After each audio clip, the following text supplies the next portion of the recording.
The Memphis Tigers have entered the college football playoff conversation.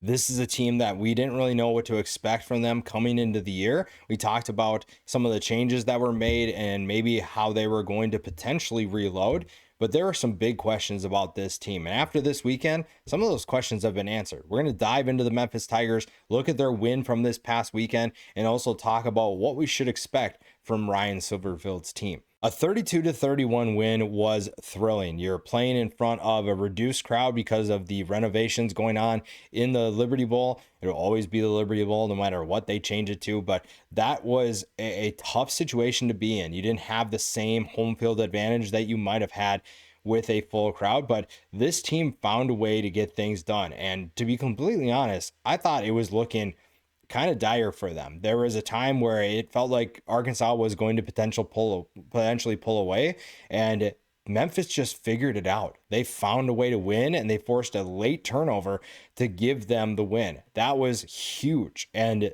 Ryan Silverfield deserves a ton of credit. One of my biggest concerns or biggest questions about this team was, are they going to be able to win a game where it feels like that's a big step for them? There have been times where they've won games, but it hasn't felt like the biggest win. And this is a type of win that we saw under Mike Norvell. We saw it under Justin Fuente. And that's really exciting if you're Memphis. Memphis has been kind of waiting for Ryan Silverfield to produce one of these types of wins. And that could be enough to vault them into a season that they want. You look at some of the wins they had. You specifically look at the UCLA win for Mike Norvell. That was one where we saw that team take a step and have a season that we expected them to have. Saw the excitement in that team.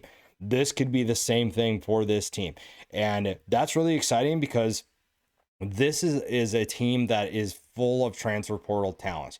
They brought in a number of transfers because they were losing a trio of wide receivers, a record-setting quarterback. You needed talent to be able to replace those guys, and you weren't sure what Memphis was going to do. And with NIL, they're able to kind of reload. They were able to bring in a number of players that were able to contribute. We'll talk more about that in just a little bit. We'll talk about this game. The offense just kind of stayed the course. They just kept chipping away, and finally they found explosive plays. I think that you look at this rushing attack, Brendon Lewis has been a solid piece for them. Maybe not the most explosive, maybe not the most elite quarterback, but he has been that steady in hand that they've definitely needed. They need a guy that's going to be able to carry them in big moments. And Brendon Lewis so far has been that calm player to be able to do that. Another guy who is a former transfer is Sutton Smith. He has been a big playmaker for this team, and you saw that at a clutch moment. 12 carries for 147 yards. He averaged 12.3 yards per carry and 1 touchdown. His 64-yard run was obviously a big reason why they had success and why they were able to secure a win. You also added Cortez Braham Jr. That's a guy who comes in from Nevada. You get him late in the transfer portal process right before the season, and he has been electric for them. He's been really good, and he had a big touchdown catch.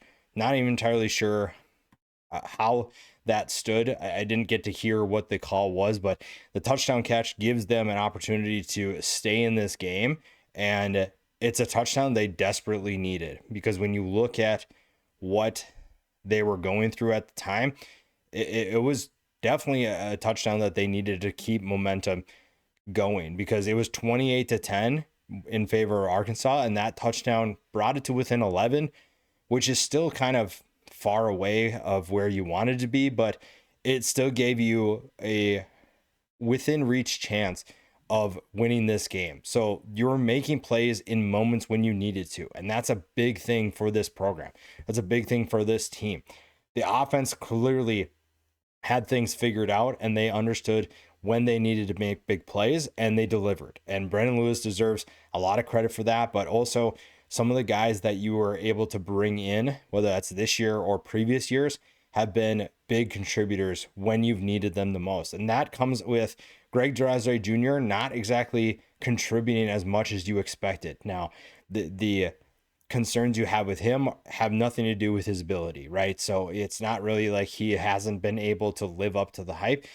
It's just that he hasn't been able to stay on the field. So there are things with that could make this team even better. One of your most electric playmakers has yet to be a solid contributor, and that could mean that this team has even more to grow as the season goes on. And that's a good thing, especially if you're trying to make a run at the college football playoff.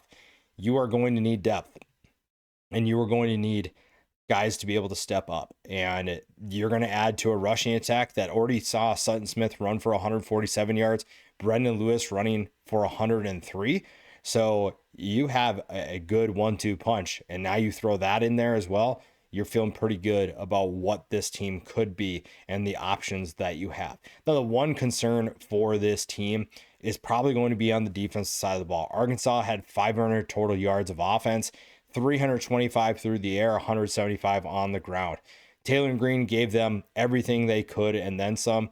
And I think that they just found ways to say, hey, we're okay if Taylor Green's going to beat us. Now, they did do some good things against Taylor Green. They forced 3 turnovers. 2 of them were picks. So it wasn't like they just, fell flat and Taylor Green ran all over them or shredded them with his arm. But still, this is a defense that we've seen it kind of in the past, kind of that bend, don't break, and just stick into a game and hang on for dear life and find a way to win. And that's kind of what they did this past weekend in a way.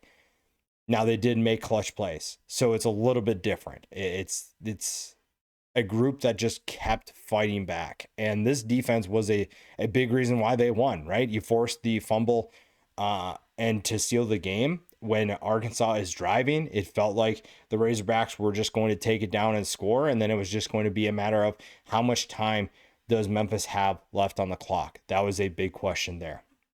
Now, if you are the Memphis Tigers, you should feel really good about this win. You should feel excited about what this win means for your program and also what it means for the remainder of your season, because you have now your toughest test arguably out of the way, and you sit at 4-0. You beat Chattanooga, Georgia State, Troy, and Arkansas, and now you have everything in front of you. And conference play gets off to, I won't want to say it's an easy start because the American feels like it's pretty problematic this year, but it's relatively easy. You have a road trip to Florida Atlantic. FAU is not playing very well. Tulsa just beat Oklahoma State, so they're playing with a ton of confidence. That game's at home. UAB, anybody can score in UAB. Not really concerned about that one. Where it starts getting a little more difficult is the remainder of the conference play and the remainder of the schedule. You have South Florida. You have a Rice team that is tricky. You have Tulane that, even though they lost to Ole Miss this weekend and they got beat bad, that is a tough team to beat. At ECU, if ECU can play with a lot less mental miscues, they are a dangerous team. They just continue to struggle, and I think that Memphis is a better team than ECU right now, and they definitely will have the ability to kind of do what BYU did to ECU this past weekend. Then you have Navy, and Navy is a team that typically has given Memphis a little bit of trouble if Memphis is not dialed in, and if the Arkansas game is any indication of what could potentially happen, they might be in trouble by that Navy game. But there's plenty of time before that even gets into the conversation. You have plenty of time to figure that out. If you're sitting undefeated going into that Navy game, I feel really excited about what this Memphis team could do. And this is a team that's full of exciting players. And like I said, coming into this season, we weren't exactly sure if Memphis was going to be a team that we're just going to build towards the future, right? You sign AJ Hill, you thought, okay, well, maybe we're just going to try to do our best this year, make a bowl game, and then build towards the future. The more transfers they kept adding, the more I realized this team's serious about winning football games. They're not looking for a rebuild. They're reloading. They're trying to make a run. I talked about that in the deep dive in the preseason, and it's becoming more and more obvious. You bring in Brendon Lewis to be your quarterback. You brought him in via the transfer portal. You bring in a couple players at running back to help Sutton Smith, who already is a transfer, and same with Greg Duraze Jr. This team is full of transfer portal talent. Then you bring in, before you even get Braham, you bring in Jamari Hawkins. You have certain players that were going to contribute for you, that at least you thought. Jaden Thompson. You had guys coming in that were going to have to learn the culture, learn the system. You then bring in Braham, which honestly, that is looking like one of the best additions that they've made so far. The offensive line, lots of transfer portal talent. There are guys that weren't on this roster last year, but are playing like they were. And the offense deserves a lot of credit for that. Brendon Lewis is an absolute gamer, and they found the right pieces. You have to give credit to this staff. They found the right guys for this roster to be able to make plays. Defensively, same thing. Guys like Sam Brumfield, Drew Watts, Kamari Wilson, Everett Rusaw. You have so many guys that you brought in via the portal. DeMarco Ward, Amarian Cooper.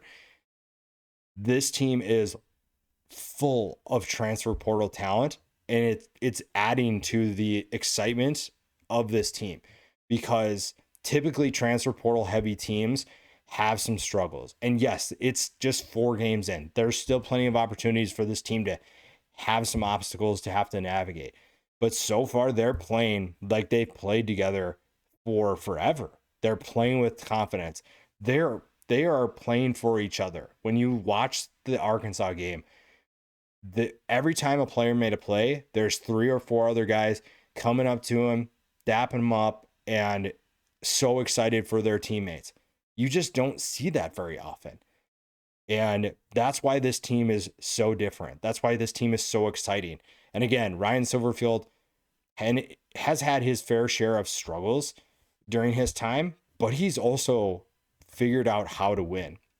We talked about what Justin Fuente and Mike Norvell did, and they won football games. And Ryan Silverfield has figured out the formula to do the same. He's figured out how to make NIL work for him. He's figured out how to use the transfer portal and how to identify the right guys to be able to compete at a high level. And now they sit 4-0. The playoff is definitely in the realm of possibility for this team, which is a wild thing to say to someone maybe in the preseason, is that Memphis deserves to be in the college football playoff conversation. They deserve to be in that. Not because we didn't think that they were capable of it. It's just that it was unlikely, more so than it was likely, going into the year. This was a team that we expected to maybe be towards the top of the conference, and clearly they're exceeding expectations. I think a lot of people, even myself, I don't think I was nearly as high in Memphis as I am right now. This is a team that's super exciting. They have the right pieces in place. And as long as they continue playing for each other, playing with this type of energy, this is going to be a team that competes for an American Conference championship and also for that spot, the Group of 5 spot in the college football playoff this year.